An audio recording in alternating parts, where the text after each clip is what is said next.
The prison cell was suffocating. A single flickering bulb buzzed overhead, casting long, eerie shadows on the cracked concrete walls.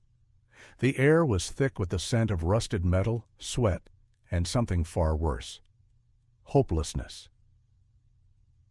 Jamal sat on the thin, filthy mattress, his hands trembling as he stared at the cold steel bars in front of him. Just a few hours left. The state of Mississippi had decided his fate years ago, and tonight they would see it through. His heart pounded in his chest. He could hear the rhythmic clicking of the guards' boots echoing down the death row corridor. Each step was a countdown. Each second was a reminder. There was no escaping this.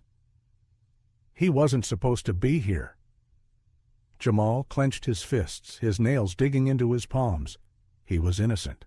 He had screamed it in court. He had pleaded, begged for someone to believe him, but the world had already made up its mind. A sharp clang rattled the bars.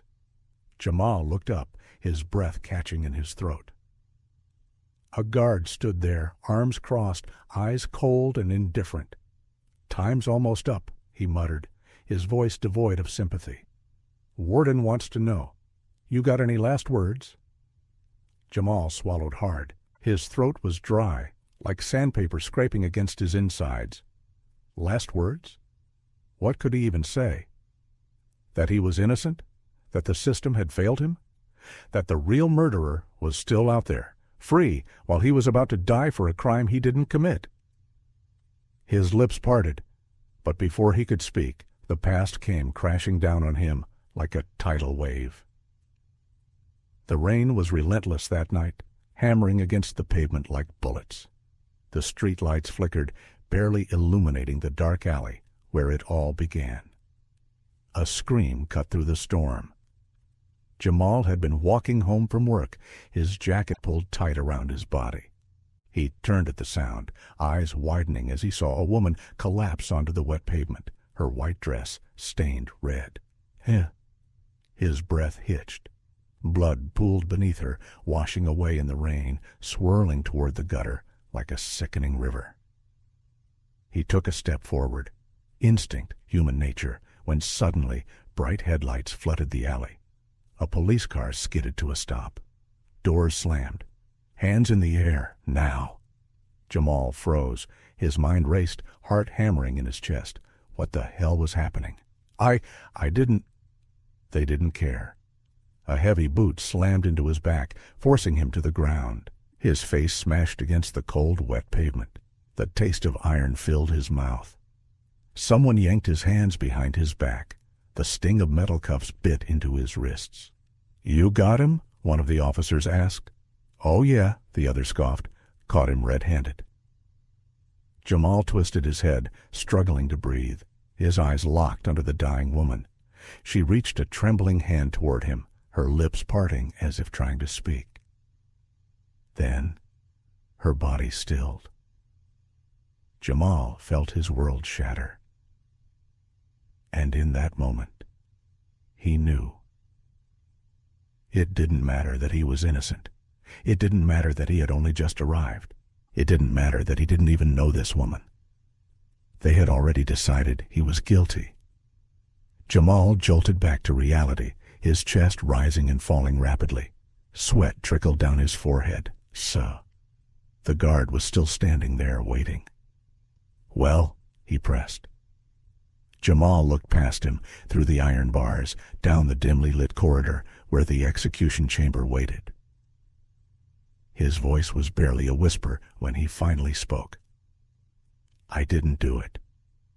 The guard's eyes flickered, maybe guilt, maybe pity.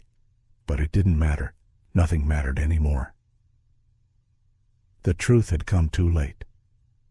It didn't matter that he didn't even know this woman. They had already decided he was guilty. Jamal jolted back to reality, his chest rising and falling rapidly.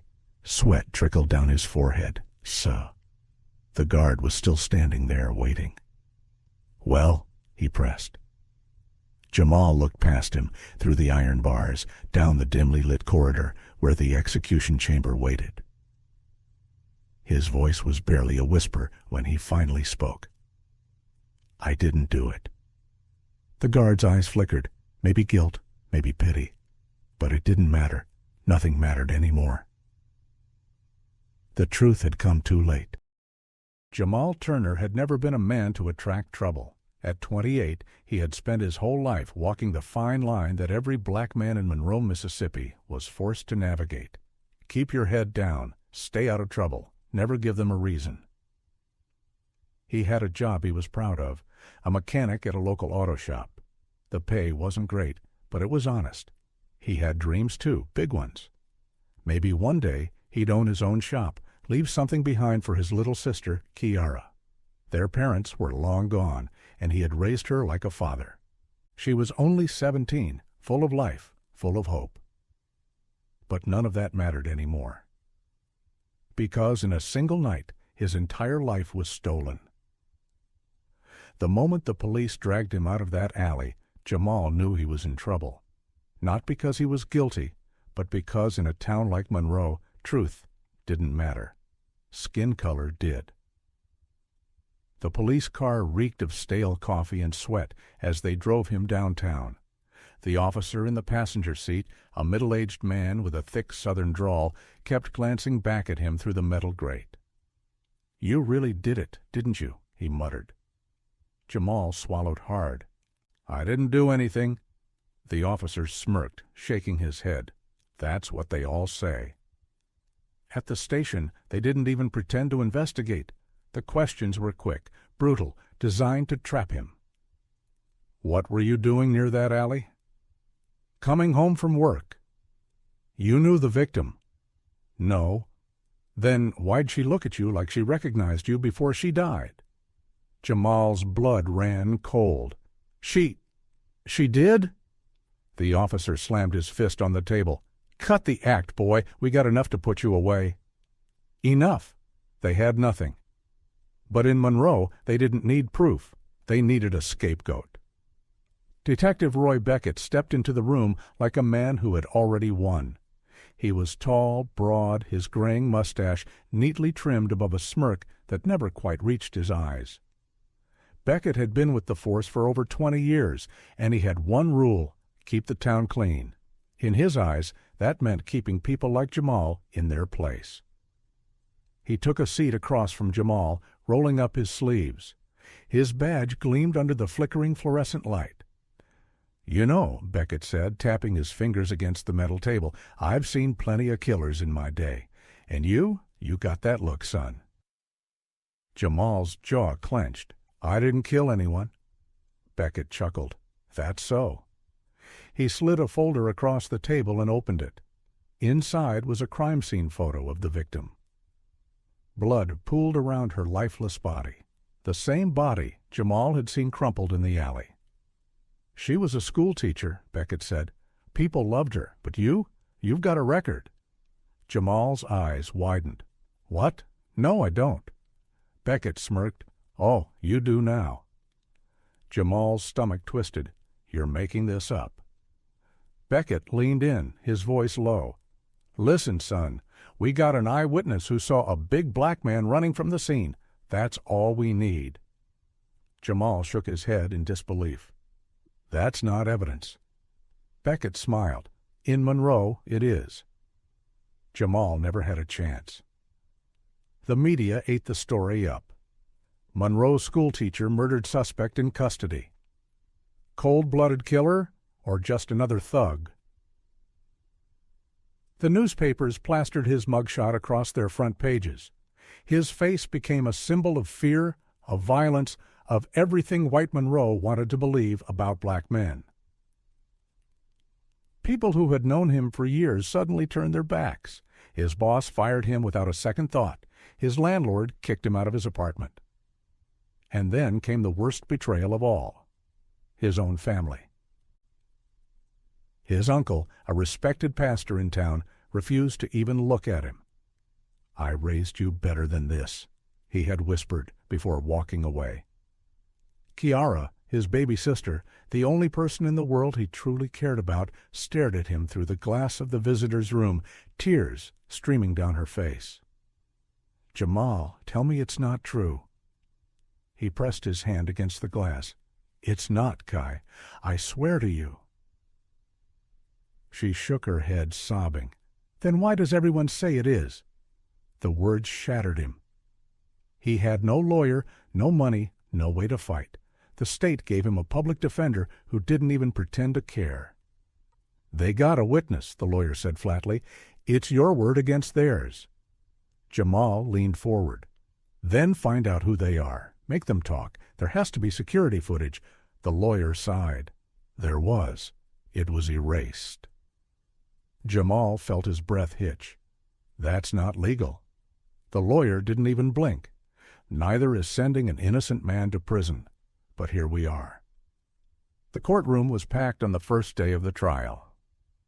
Jamal sat stiffly, dressed in the same oversized suit the jail had given him.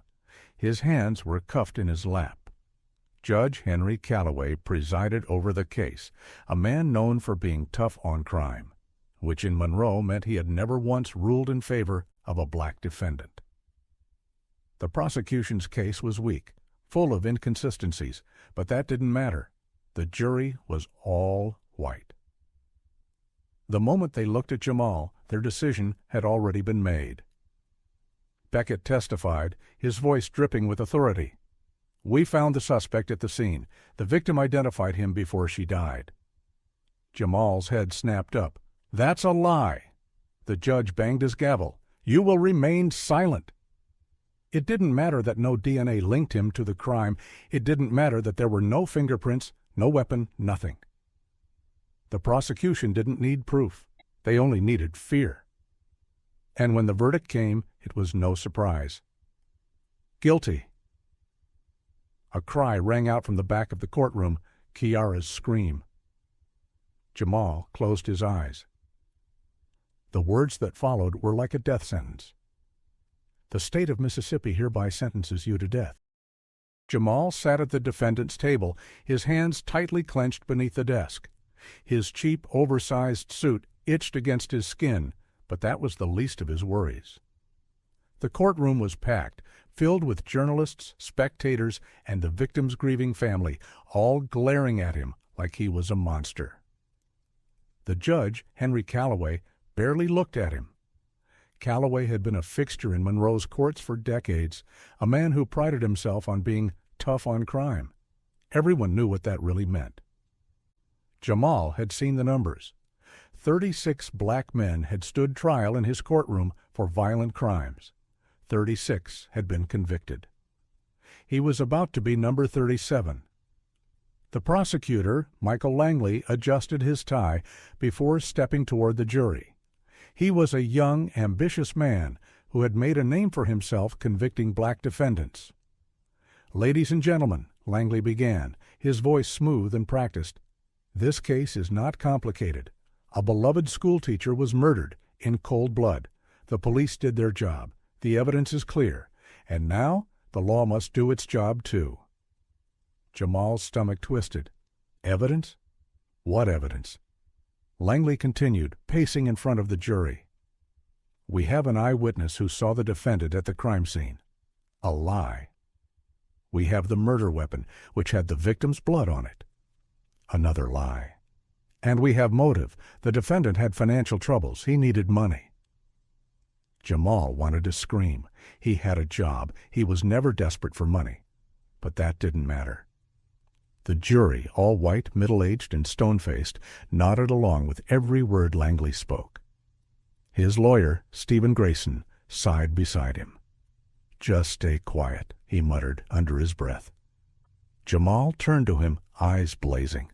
"Why aren't you fighting back?" Grayson didn't answer. That's when it hit Jamal. His own lawyer wasn't here to defend him. He was here to lose. The lies keep coming. The so-called eyewitness, a man named Ronald Tate, was called to the stand. Jamal had never seen him before. Tate wiped his sweaty palms on his jeans, shifting nervously. Yeah, I saw him," he said, his voice uneven. "I was walking past the alley and, I saw this black guy standing over her body." Jamal shot to his feet. That's a damn lie. The judge slammed his gavel. Order! One more outburst and you'll be removed from the courtroom. Jamal's blood boiled. He's lying. He wasn't there. Grayson put a hand on his shoulder, forcing him down. Shut up, he whispered harshly. Jamal's heart pounded. This was rigged, all of it. Beckett, the detective, took the stand next. His smirk was barely concealed.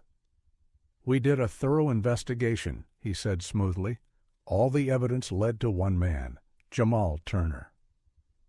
Jamal clenched his fists. What evidence? There were no fingerprints, Grayson finally spoke, sounding half-hearted at best. No DNA, no surveillance footage showing my client at the scene. Langley smiled, but there was an eyewitness. A lie. And we have a knife that matches the one used in the attack. Another lie. Grayson sighed and sat down. That was his defense? Jamal felt sick. He was alone in this fight. The verdict that crushed him. The jury deliberated for only 30 minutes. When they returned, not one of them looked at Jamal. That told him everything. The judge cleared his throat. Will the defendant please rise? Jamal stood, his knees weak. The foreman, an older white man with a stiff expression, read the verdict. Guilty? Kiara sobbed somewhere in the crowd. Jamal barely felt the air in his lungs. The judge's voice rang through the room, cold and final. Jamal Turner, you are hereby sentenced to death by lethal injection. The room erupted in cheers. They wanted this. The victim's family clung to each other, crying, but not because justice had been served, because they believed the lies. The officers grabbed him. Kiara screamed, "No, he didn't do it." But no one listened. Jamal's world went dark as they dragged him away. Hell on earth, life on death row. Jamal sat on the thin, stained mattress of his 6-by-8-foot cell. The walls were cracked, the air stale with sweat and rot. His uniform, a dull orange jumpsuit, felt suffocating. This was home now. The other inmates watched him through the bars, eyes filled with either curiosity or malice. He had heard the guards whispering. Got ourselves another one. Won't last long. His cellmate, a man named Curtis, leaned against the wall, grinning. First time in the big house? Jamal didn't answer. Curtis chuckled. Better toughen up, boy. Ain't no innocence here. Racism behind bars. The guards were just as bad as the prisoners. One evening, as Jamal stood in line for food, a burly white officer named Daniels tripped him. His tray went flying, food splattering across the dirty floor. The room fell silent. Daniels sneered, "Clean it up." Jamal's hands curled into fists. He wasn't an animal. He turned to walk away. Pain exploded in his ribs as Daniels rammed a baton into his side. He collapsed, gasping for air. The cafeteria erupted in laughter. Daniels leaned down, whispering in his ear, "You ain't special, boy. You'll die in here like the rest of 'em." Jamal lay there, his breath ragged. Hopelessness crept in. He wasn't just trapped in a prison. He was trapped in a system that wanted him dead. The ceiling above his bed was cracked, the same patterns he had stared at for 6 years. Time blurred. Hope had rotted inside him like the walls of his cell. The prison had swallowed him whole. Then, one day, something changed. A guard stopped in front of his cell, a rare visitor standing beside him. "Turner," the guard grunted, "you got a visitor." Jamal sat up slowly. A visitor? After all this time? When he entered the visiting room, his eyes landed on a sharp-dressed black man in his late 30s. He had thick glasses, a leather notebook in front of him, and an intense, calculating stare. "Jamal Turner?" The man stood, extending his hand. Jamal hesitated before shaking it. "My name is Elijah Carter," the man said, sliding a business card across the table. "Investigative journalist." Jamal frowned. "A reporter." Elijah nodded. "And a damn good one. I've been looking into your case." Jamal exhaled, leaning back in his chair. "I already know how this goes. You'll write a story. People will feel bad for a day, and then they'll forget, just like the others." Elijah smirked. "I'm not like the others." There was something in his eyes. Determination. "Listen," Elijah said, lowering his voice. "I've been digging through your case files, and something doesn't add up." Jamal's pulse quickened. "What do you mean?" Elijah pulled out a folder, flipping through documents. Handwritten notes, police transcripts, witness statements. "There's a missing witness," Elijah said, tapping a page. "Someone who was there that night.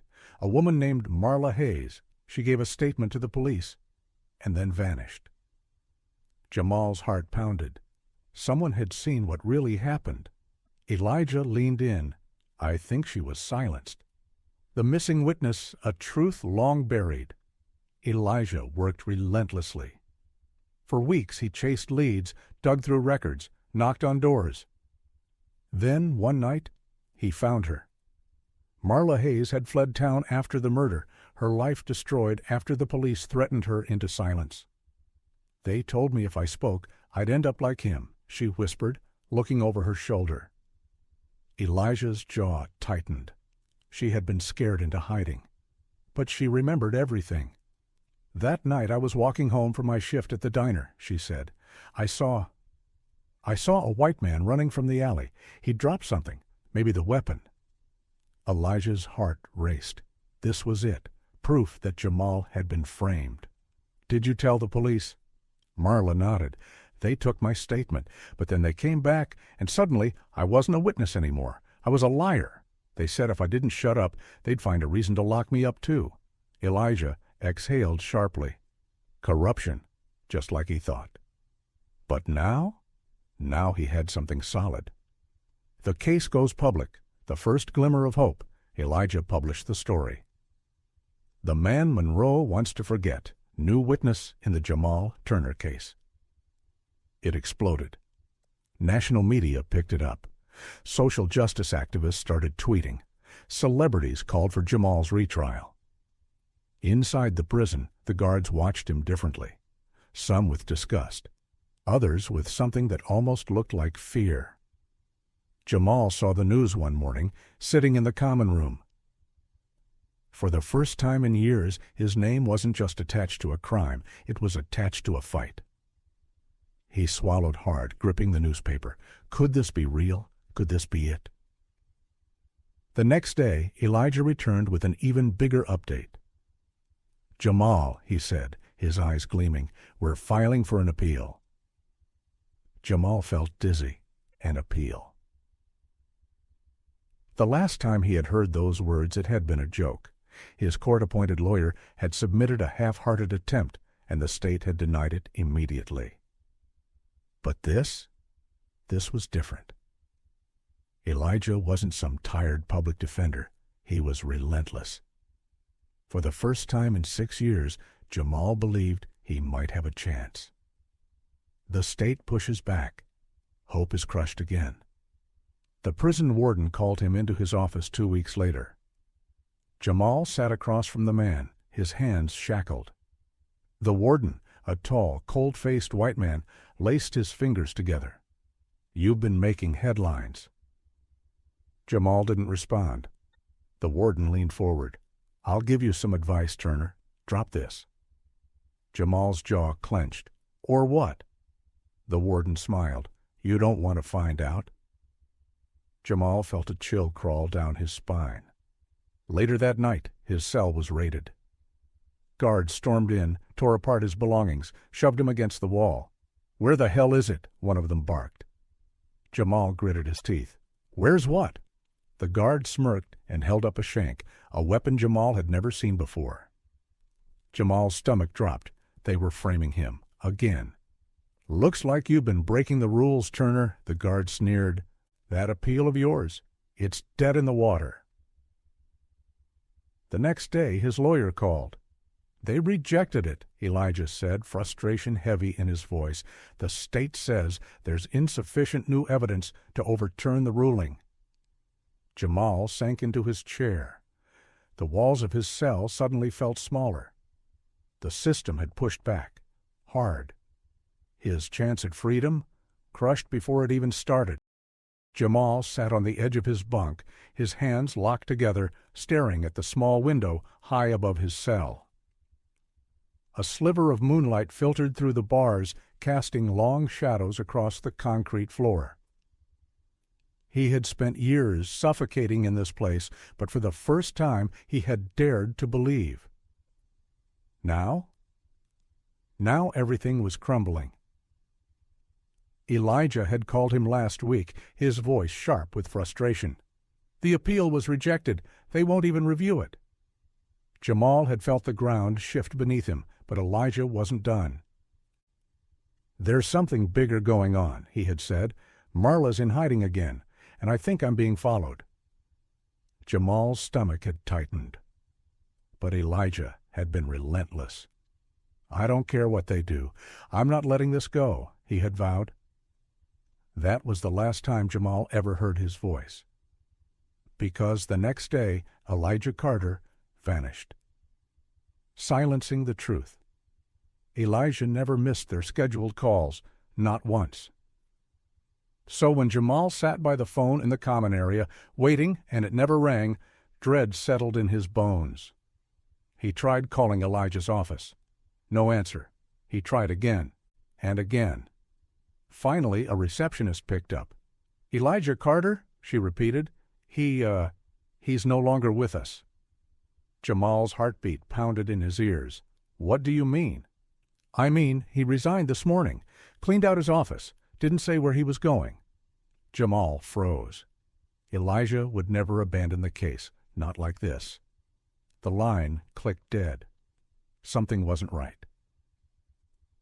That night, Jamal lay on his bunk, staring at the ceiling, his mind racing. Had Elijah been threatened, bribed, or worse? The next morning, guards arrived at his cell before dawn. "Turner, on your feet." He was shackled and dragged to the warden's office. The warden sat behind a mahogany desk, his expression unreadable. "You've been causing quite a stir, Turner." Jamal clenched his fists. "Where's Elijah?" The warden smirked. "Gone, and if you know what's good for you, you'll stop asking." Jamal's pulse hammered. They got to him. The warden leaned back, lacing his fingers together.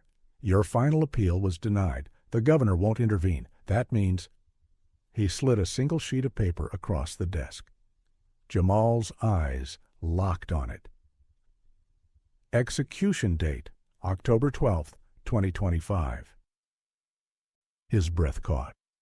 The warden smiled coldly. Clock's ticking. The real killer confesses, and no one cares. The news hit the prison like a lightning bolt. One of the inmates, a white man named Travis Dean, already serving life for another murder, had made a confession. "I killed that man," he had told a prison chaplain. "Not Turner." The chaplain had recorded it. A signed statement. An official report. Jamal's entire body trembled when he heard the news. This was it. This was proof. For 6 years he had suffered, waiting for the truth to come out. And now it finally had. His attorney filed an emergency motion. "This is undeniable evidence," she told the press. "If the justice system has any integrity, they'll stop this execution." For a moment, hope returned. Then reality crushed it. The judge dismissed the motion within 48 hours. His reasoning? A convicted felon's testimony is not reliable evidence. Jamal sat in his cell, staring at the rejection letter, his hands shaking. The truth was out there, and it didn't matter. The state had already decided. They weren't looking for justice. They were looking for closure. And Jamal was the sacrifice. The weight of finality. 2 weeks later, a priest came to his cell. He carried a Bible. His voice was calm, gentle. Empty. I'd like to pray with you, son. Jamal laughed bitterly. For what? The priest hesitated. For peace. Jamal's eyes darkened. Peace? How could there be peace when the world knew he was innocent and no one cared? When Elijah had disappeared, when Marla had run for her life, when the real killer had confessed and the system buried it? Jamal stared at his hands, shackled, like he had been born this way. The cell was silent except for the distant hum of flickering fluorescent lights. Jamal sat on the edge of his cot, staring at the cold concrete walls. 5 hours left. That's all he had? 5 hours until the needle pierced his skin. 5 hours until the world erased him like a mistake no one wanted to correct.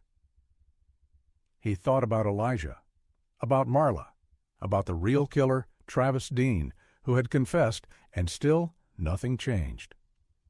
Outside, the system kept moving. Judges, governors, reporters, they all had the power to stop this, yet none of them did. He had been screaming the truth for years. No one listened. The final motion. In a dimly lit law office across town, attorney Sonia Patel slammed her fist on the desk. "This is a damn murder," she growled. "The state is about to execute an innocent man." Her assistant hesitated. "The Supreme Court denied our motion." Sonia ran a trembling hand through her hair. There had to be another way. One last move. She grabbed her phone and dialed a number. "Get me the governor, now." The line rang, and rang, and rang. Then Governor Wilkins's office. "This is Sonia Patel, the defense attorney for Jamal Turner. I need to speak with the governor immediately." A pause. Then a clipped response. "He's unavailable." Sonia gritted her teeth. "The state is about to execute an innocent man. Travis Dean confessed. There is evidence that was suppressed. The warden has the power to halt the execution until the receptionist cut her off. "The governor has already reviewed the case. The execution will proceed as scheduled." Click. The line went dead. Sonia's heart pounded. They were going to kill him anyway. She looked at the clock. 2 hours left. There was one move left. She grabbed her bag and rushed out the door. The walk to death. Jamal barely registered the sound of footsteps outside his cell. Then the heavy clank of metal. 2 guards entered. "Execution team." "Time to go." Jamal stood, his legs stiff, his breath slow. He had seen this walk before. Inmates dragged down the hallway, hands shackled, silent, or screaming. Some had fought, some had begged. He wouldn't, because they didn't deserve to hear him break. They marched him through the halls, past rows of iron bars. Inmates pressed against them, watching. Some whispered prayers. Some bowed their heads. One man grabbed the bars and screamed, "He didn't do it!" The guards ignored him. Jamal kept walking. The execution chamber, bright lights, sterile walls. The gurney sat in the center, straps already undone, waiting. A priest stood near the corner, Bible in hand. A microphone sat on a podium. The warden approached. "Any last words?" Jamal stared at him. His mind raced. He thought of his mother, his little brother, his first day of work at the auto shop, his entire life stolen. His throat felt tight. Then he spoke. "I hope one day you all know what it's like to be innocent and still die for it." The warden didn't even flinch. A doctor approached, needle in hand. Jamal closed his eyes. The call that changed everything. A prison guard burst into the room, panting. "Wait! Stop! Stop the execution!" The warden turned, face twisting in annoyance. "The governor's office is on the line," the guard stammered. "They're ordering a full stay." Jamal's eyes flew open. For a moment, no one moved. Then the warden snatched the phone from the guard's hand. This execution is scheduled and authorized. There are no—" A sharp voice snapped through the receiver. "This is Governor Wilkins. I'm ordering an immediate halt to the execution. This case is under federal review." Silence. Then the warden's expression darkened. He hung up the phone. And then he turned to the guards. "Unstrap him." Jamal felt his knees buckle. Jamal sat in his prison cell, hands still shaking. He was alive, but barely. His body still felt the weight of the straps, the cold bite of the execution table against his skin. The sound of the warden's voice, seconds from sending him into darkness, still echoed in his ears. The door opened. A guard stepped in, face unreadable. "You got a visitor." Jamal stood. Not because he wanted to, because he needed answers. The aftermath. Sonia sat across from him in the visitor's room, her hands gripping a stack of papers. "They had the confession," she said, voice low, controlled. "They buried it." Jamal nodded slowly. He had known, but hearing it still burned. "The governor was forced to act because we went public," she continued. "It's all over the news now. They're investigating the DA, the judge, the officers who built the case against you." She slid a paper across the table. "A federal judge has ordered your release." Jamal stared at it. His fingers trembled as they hovered over the page, as if touching it would make it real. After 15 years. 15 years of isolation, beatings, silence. 15 years of being a dead man, walking. He was free. Justice. Or something like it. Jamal stepped out of the prison gates, blinking against the sunlight. The world had moved on without him. Cars rushed by, people walked past, eyes glued to their phones. But across the street, they were waiting. Reporters, cameras flashing, signs waving. "Free Jamal." The system killed an innocent man. And standing among them, his brother Elijah. Jamal froze. Elijah's eyes were wet, his body still tense, as if he didn't believe this was real. Then, after years of silence, he ran to his brother. Jamal braced himself as Elijah pulled him into a tight hug, his voice breaking. "They almost took you from me." Jamal squeezed his eyes shut. They almost did. The system never forgets. Days passed, then weeks. The headlines screamed for justice. Judge Simmons indicted on corruption charges. DA's office accused of withholding evidence. FBI investigates wrongful convictions. Jamal should have felt something, anger, relief, satisfaction. But all he felt was empty. No headline, no lawsuit, no arrest could give him back his life. They would move on. But he never could. The final letter. One night, Sonia received an envelope, no return address. Inside, a letter. "Dear Sonia, they say justice was served. They say I should be grateful. Grateful that I was spared. Grateful that the system finally worked. But the truth is, it didn't. The truth is, the system never cared whether I lived or died. It only cared that I stayed silent. How many others were less lucky? How many more names never got a last-minute call? I walk free, but I carry their ghosts. I write this because I know the world forgets. It moves on. It finds another story, another tragedy. I need you to promise me, don't let them forget. Don't let them bury the next Jamal Turner. Because next time there might not be a call, and the needle might not stop. Jamal